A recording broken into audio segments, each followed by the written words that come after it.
यहाँ पर ये सवाल उठता है कि न्यूक्लियर बॉम्ब आखिर कितना खतरनाक होता है और अभी तक का सबसे पावरफुल न्यूक्लियर बॉम्ब किसके पास है। अगर हम सबसे पहले न्यूक्लियर बॉम्ब की बात करें जो हिरोशिमा पर गिराया गया था तो उसकी पावर थी 15 किलो टन। सिर्फ 10 सेकंड्स में बॉम्ब की रेडिएशन पूरे शहर में फैल गई और जमीन का टेम्परेचर 4000 डिग्री तक पहुँच गया। 80,000 लोग मारे गए। बच जाने वाले लाखों लोग अगले 5 सालों में रेडिएशन की वजह से कैंसर और दूसरी भयानक बीमारियों से मर गए। आज इस न्यूक्लियर बॉम्ब को लो यील्ड कहा जाता है क्योंकि अब इससे कई गुना ज्यादा पावरफुल न्यूक्लियर बॉम्ब्स बन चुके हैं। जैसे 2017 में नॉर्थ कोरिया ने एक न्यूक्लियर बॉम्ब टेस्ट किया जिसकी यील्ड थी 250 किलो टन, मतलब हिरोशिमा पर गिराए गए बॉम्ब से अराउंड 15 टाइम्स ज्यादा पावरफुल। इस बॉम्ब की शिद्दत इतनी ज्यादा थी कि इस सारे रीजन में 6.3 मैग्नीट्यूड का अर्थक्वेक आ गया और इससे करीबन 30 लोग मारे गए। लेकिन ये तो कुछ भी नहीं। अगले नंबर पर आता है अमेरिकन B-83 न्यूक्लियर बॉम्ब। इस बॉम्ब की यील्ड है 1.2 मेगा टन्स, मतलब इसकी पावर इतनी है कि इसके 8 किलोमीटर के रेडियस में हर चीज विद इन सेकेंड्स लिटरली पिघल जाएगी। नेक्स्ट आता है castle Bravo, the most powerful nuclear bomb ever tested by USA।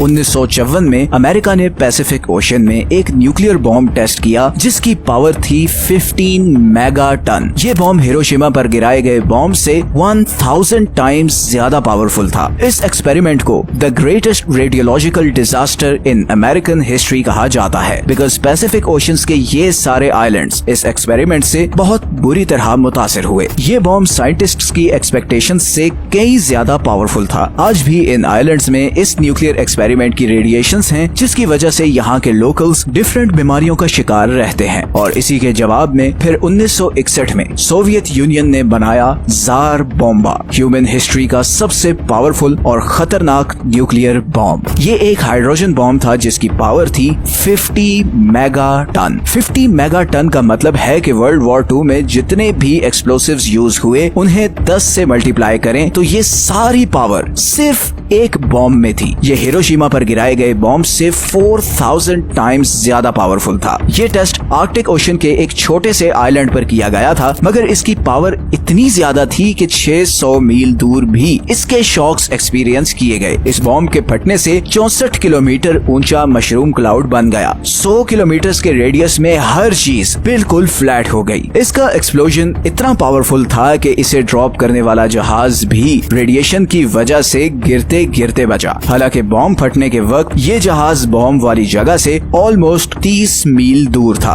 इसी एक्सपेरिमेंट के बाद अमेरिका और सोवियत यूनियन ने 1963 में limited test ban treaty sign की जिसमें ये एग्री किया गया कि अब किसी भी ओपन एटमॉस्फेयर जैसे कि आइलैंड, जंगल या समंदर में न्यूक्लियर टेस्टिंग नहीं की जाएगी। तो 1960s, 70s और 80s में ये हालात चल रहे थे कि दुनिया पर एक न्यूक्लियर वॉर का खतरा मंडरा रहा था क्योंकि ईस्ट और वेस्ट के बीच टेंशन बहुत हाई थी। ऐसे में सितंबर 1983 में सोवियत यूनियन ने कोरिया का एक पैसेंजर प्लेन गिरा दिया जिसमें करीबन 270 पैसेंजर्स मारे गए। इन मरने वालों में 40 अमेरिकन भी थे। सोवियत यूनियन ने इसे एक एक्सीडेंट डिक्लेयर किया बिकॉज ये जहाज सोवियत यूनियन के सबसे सेंसिटिव एरिया के ऊपर से गुजर रहा था जहां पर सोवियत की न्यूक्लियर सबमरीन बेस थी और इसीलिए उनके मिसाइल सिस्टम ने जहाज पर मिसाइल दाग दिया। अमेरिका इस इंसिडेंट पर शदीद गुस्से में था और इस वाक़े के करीबन एक हफ्ते बाद मॉस्को में कर्नल स्टैनिस्लैव अपने रेडार की स्क्रीन पर यह देख रहा था कि अमेरिका से 5 बैलिस्टिक मिसाइल्स सोवियत यूनियन की तरफ आ रहे हैं। पिछले चंद दिनों में जो कुछ हुआ था उसको देखते हुए तो ये अंदाजा लगाना कुछ मुश्किल नहीं था कि अमेरिका वाकई ऐसे मिसाइल्स लॉन्च कर सकता है। स्टैनिस्लैव के पास 2 ही चॉइसेस थी, या तो वो फोन करके सीनियर्स को इन्फॉर्म करे और वो अमेरिका पे न्यूक्लियर स्ट्राइक ऑर्डर कर दे, या फिर वो कुछ न करे